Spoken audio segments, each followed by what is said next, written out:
이야기를 하죠. 우리가 아는 대로 믿음자 하면 히브리서 11장을 이야기하고, 또 사랑자 하면 고린도전서 13장을 이야기합니다. 오늘은 부활장이라고도 하고 소망장이라고 하던 15장은 우리가 생각해 보려고 합니다. 성경은 십자가와 부활의 증언이라 이렇게 이야기할 수가 있습니다. 여러분도 알다시피 성경은 66권으로 되어 있죠. 구약은 39권, 신약은 27권으로 되어 있습니다. 이 성경 전체가 예수 그리스도의 말씀이고 주님의 말씀이라는 것은 여러분들도 잘 알고 있을 것입니다. 구약과 신약을 한번 살펴보면 모세 오경이 나옵니다. 그 다음에는 역사서가 12권이죠. 시가서가 5권, 선지서, 대선지서가 5권, 소선지서가 12권으로 되어서 39권으로 구약은 되어 있습니다. 신약을 살펴보면 사복음서가 있죠. 역사서가 사도행전 한 권으로 되어 있습니다. 그리고 나서 서신서가 있습니다. 바울 사도가 13권의 서신서를 썼죠. 그 다음에는 일반 서신이라 해서 8권이 나옵니다. 마지막으로 한 권은 요한계시록, 묵시록으로 이렇게 기록이 되어 있는 게 성경입니다. 그럼 몇 년 동안 기록했느냐 하면은 약 1500에서 1600년 동안 기록했다 합니다. 대개는 1600년 동안 기록했다고 이야기하고 있습니다. 그럼 몇 사람이 썼느냐? 그럼 약 40명이 썼다고 하는데 어떤 분은 37명이라고 이야기한 분도 있습니다. 그래서 37명에서 40명 사이에 썼지 않았을까 짐작을 하고 있는 것입니다. 그럼 몇 장으로 되어 있느냐 하면은 성경은 1179장으로 성경이 쓰여져 있습니다. 우리가 성경 전체가 십자가의 부활의 증언이라 이렇게 이야기했는데 그 증인 십자가의 부활은 구약에도 없느냐? 아닙니다. 우리가 구약을 제일 중요시하는 것은 무엇입니까? 모세의 오경을 중심으로 합니다. 모세의 오경을 알아야 역사서를 알고 시가서를 합니다. 선지서도 마찬가지입니다. 모세의 오경을 통해서만이 선지서가 이루어집니다. 선지서는 무엇입니까? 사울, 다윗, 솔로몬, 르호보암 시절 때에 남북으로 갈라져서 있을 때의 선지자들이 역사한 그 말씀으로 많은 백성들을 가르치는 것이 선지서입니다. 우리가 모세 오경 중에서도 창세기를 잘 살펴보아야 합니다. 창세기 중에서도 1장부터 11장이 아주 중요합니다. 그리고 12장부터서는 4대 족장 이야기가 나오죠. 아브라함, 이삭, 야곱, 요셉이 죽음으로써 창세기 50장이 끝나는 것입니다. 창세기 1장부터 11장 왜 중요하냐? 창세기 1장, 2장은 창조에 대해서 이야기합니다. 3장은 아담과 하와가 죄 지은 일이 나옵니다. 4장은 가인과 아벨에 대해서 나왔습니다. 5장은 아담의 열 족보 계보에 대해서 나옵니다. 6장은 노아의 방주에 대해서, 7장은 홍수에 대해서, 8장은 번제에 대해서, 9장은 무지개 언약에 대해서 나왔습니다. 그리고 10장은 노아의 가족에 대해서 나왔죠. 11장은 무엇입니까? 바벨탑 사건입니다. 이 바벨탑 사건으로 인해서 많은 사람들이 언어를 흐트러버리고 많은 사람들이 흐트러버렸습니다. 그렇기 때문에 누가 필요하냐? 예수 그리스도가 필요하다는 것입니다. 성경은 어떻게 되어 있느냐? 하나님께서 이 세상을 창조한 사실을 우리가 믿고 의지해야만이 믿음이 생긴다는 것입니다. 그 믿음으로 살아가야 되는데 아담과 하와가 죄를 범하여서 하나님과의 단절이 되었다는 것입니다. 우리 인간은 날 때부터 뭡니까? 죄인입니다. 이것이 바로 뭡니까? 온죄라 이렇게 이야기합니다.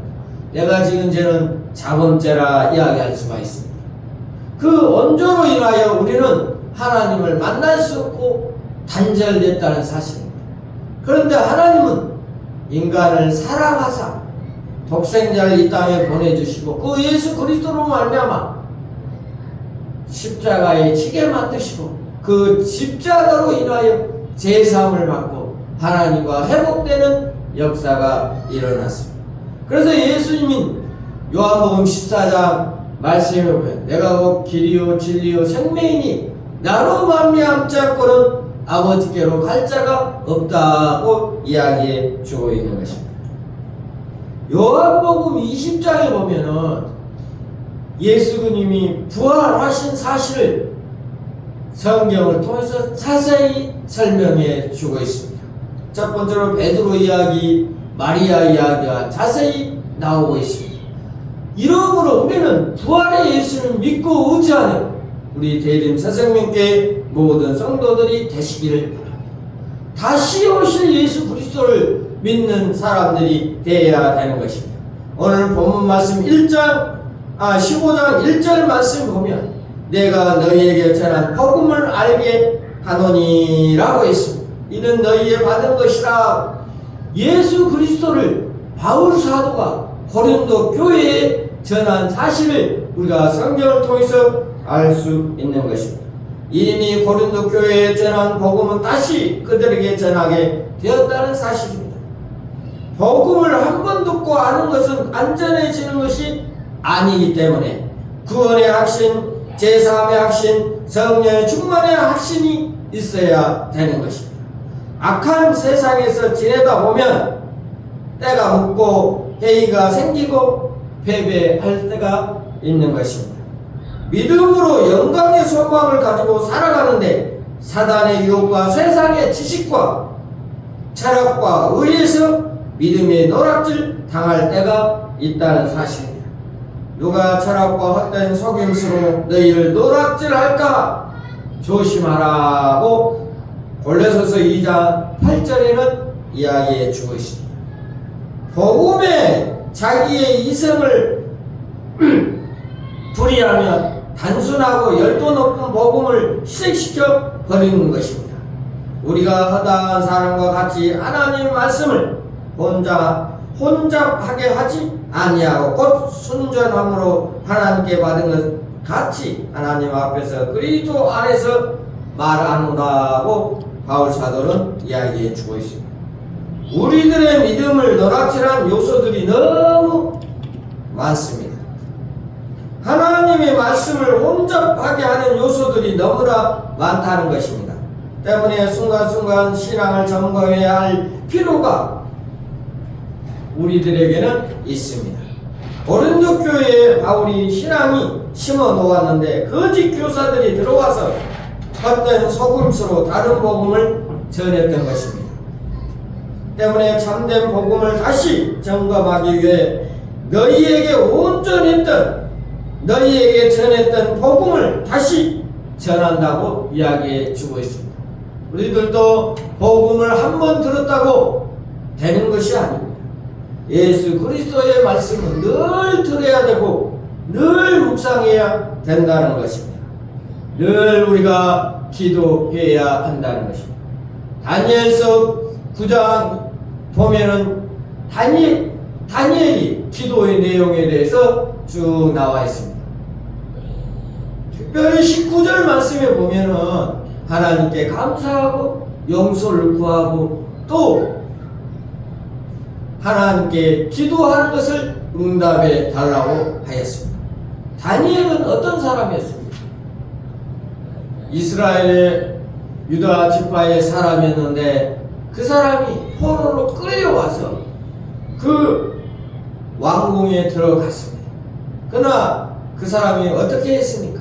그 왕궁에 제사드린 음식, 아주 맛있는 음식을 거부하고 채소만 먹겠다고 이야기해서 그 간원장이 뭐라고 그랬습니까?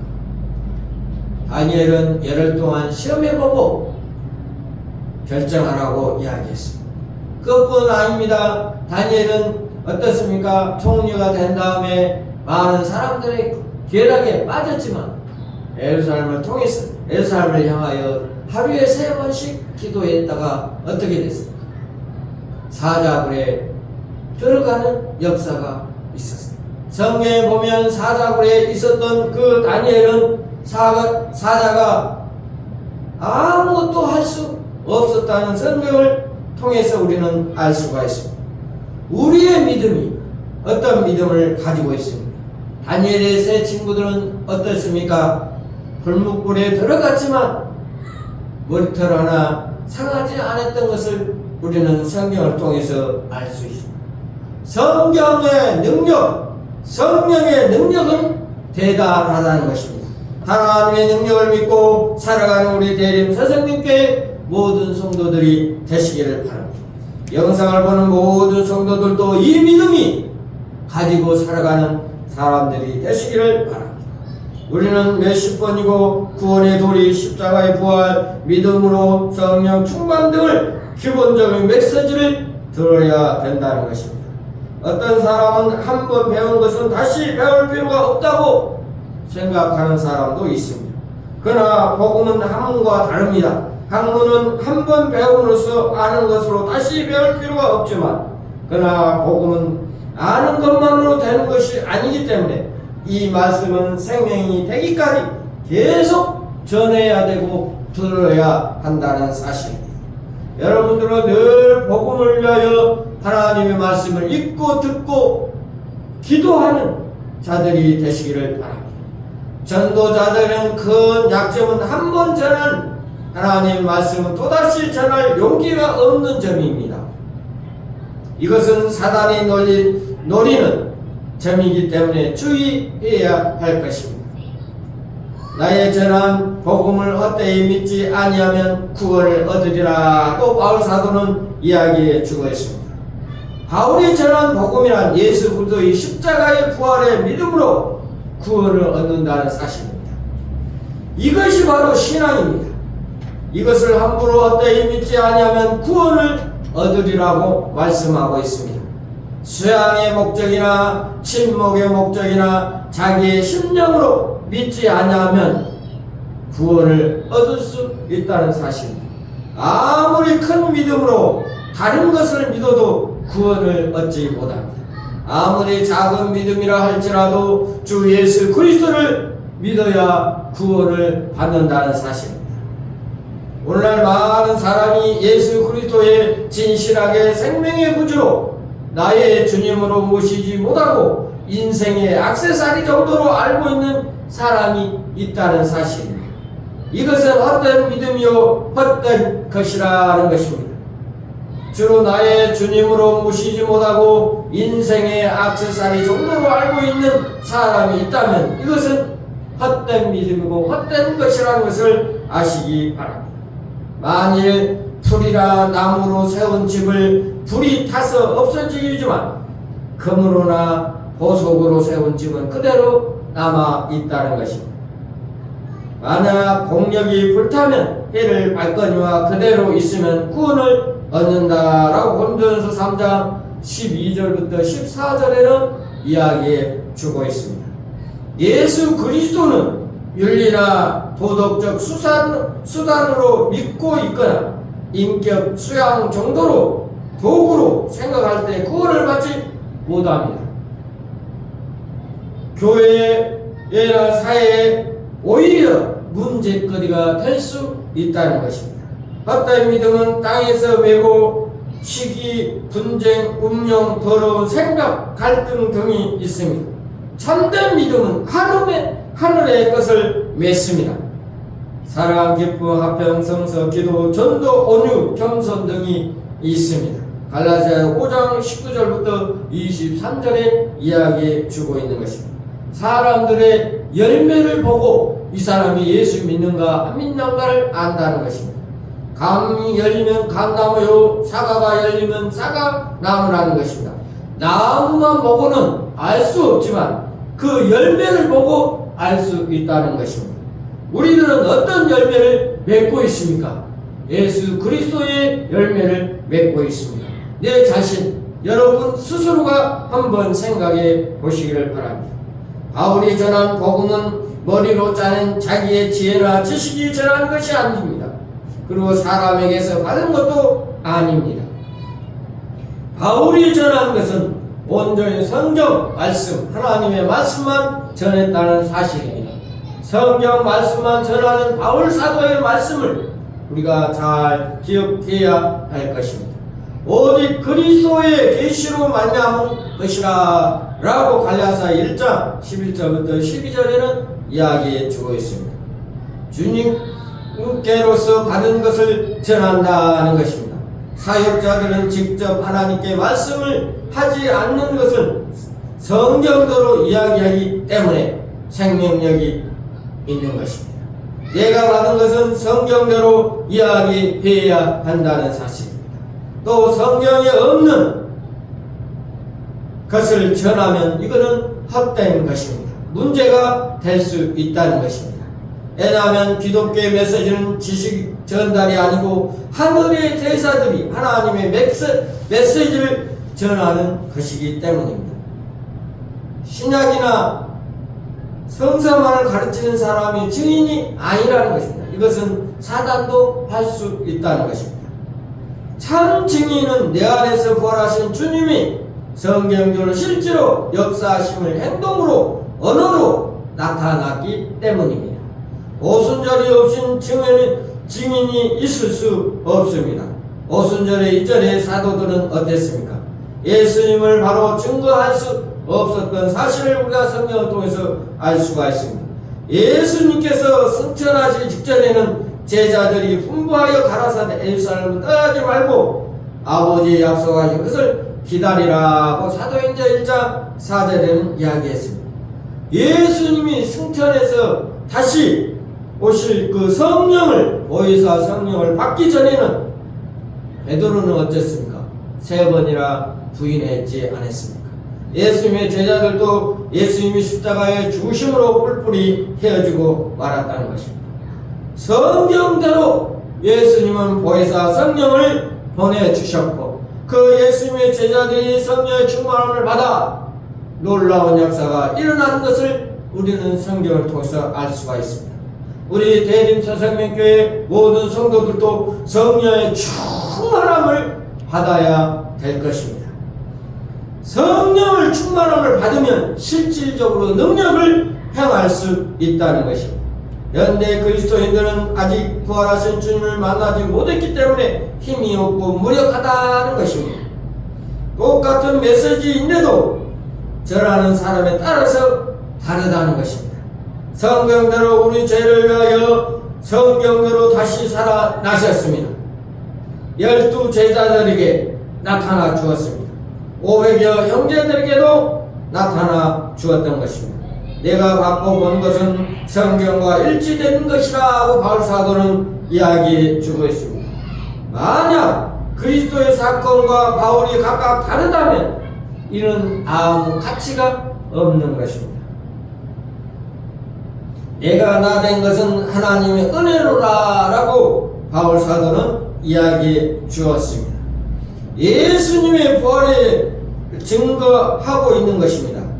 바울은 만삭되지 못한 자 같으니라고 이야기했습니다. 여러분은 어떤 생활을 하고 있습니까? 겸손한 바울처럼 겸손한 자가 되시기를 바랍니다. 가장 작은 자라고 바울 사도는 고백했습니다. 그리할 때 거룩한 생활을 할 수 있다는 것입니다. 겸손한 자가 되고 하나님 말씀에 순종하며 하나님의 성경 말씀대로 살아가는 우리 대림 선생님께 모든 성도들이 되시기를 바랍니다.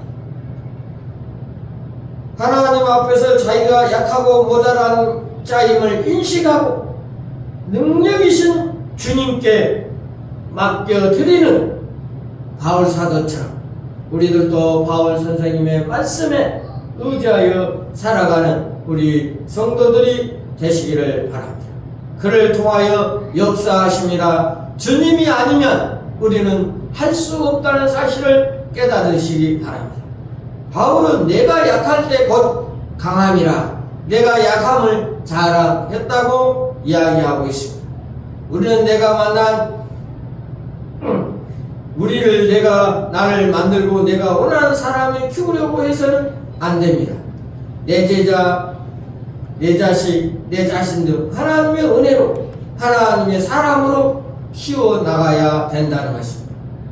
부활의 사건을 의심할 여지가 없기 때문에 바울도 다른 사람들도 모든 사람의 설교의 주제가 그리스도의 십자가와 부활이었던 것입니다.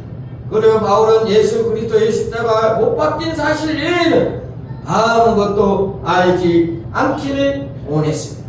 여러분은 어떻습니까? 예수 그리스도가 이 땅에 오시고 십자가에 죽으심으로 여러분의 죄, 우리의 죄, 나의 죄를 용서함을 받을 수가 있습니다. 그러므로 3일 만에 부활하신 그 예수 그리스도를 우리가 믿고 의지하는 우리 성도들이 되시기를 바랍니다.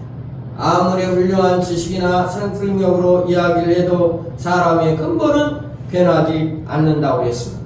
그러나 단순한 복음인 그리스도의 십자가의 부활의 설교로 베드로가 하나님의 말씀을 증거할 때 3,000명, 5,000명이 회개하고 돌아오는 그 시대의 변화를 일으켜 주었던 것입니다. 그것은 베드로의 장신이 했던 것이 아니라 성령께서 하셨다는 것입니다. 여러분도 성령의 임재하에 살아가는 우리 대림 새생명교회 모든 성도들이 되시기를 바랍니다. 유대인들은 한 사람이 회개하는데 회심하는 데는 3,000명 이상의 설교를 해야 돌아온다는 것입니다. 그러나 베드로는 한 번 설교에 3,000명, 5,000명이 회개하고 돌아왔습니다. 예수 그리스도의 구원을 주신 하나님의 능력이라고 로마서 1장 16절에는 이야기해 주고 있는 것입니다.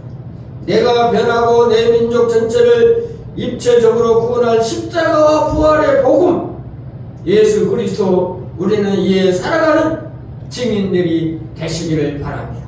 십자가와 부활의 능력으로 우리가 살아가는 대림 새생명교회 모든 성도들이 되시기를 바랍니다. 다시 오실 예수 그리스도, 우리 마음에 성령의 충만함으로 살아가는 여러분들, 나와 여러분들이 되시기를 바랍니다. 다 같이 기도하겠습니다. 하나님 아버지, 우리가 십자가와 부활의 증인이 될 수 있게 도와주시옵소서. 다시 오실 예수 그리스도를 믿고 의지하는 우리 대림 새생명교회와 영상을 보는 모든 성도들이 되게 하여 주시옵소서. 말씀의 주말에 꼭 필요로 하나님의 말씀을 전하는 복음 전도자들이 되게 하여 주시옵소서. 성령의 충만함으로 살아가는 이 세대가 되게 하여 주시옵소서. 예수님의 이름으로 기도하옵나이다. 아멘.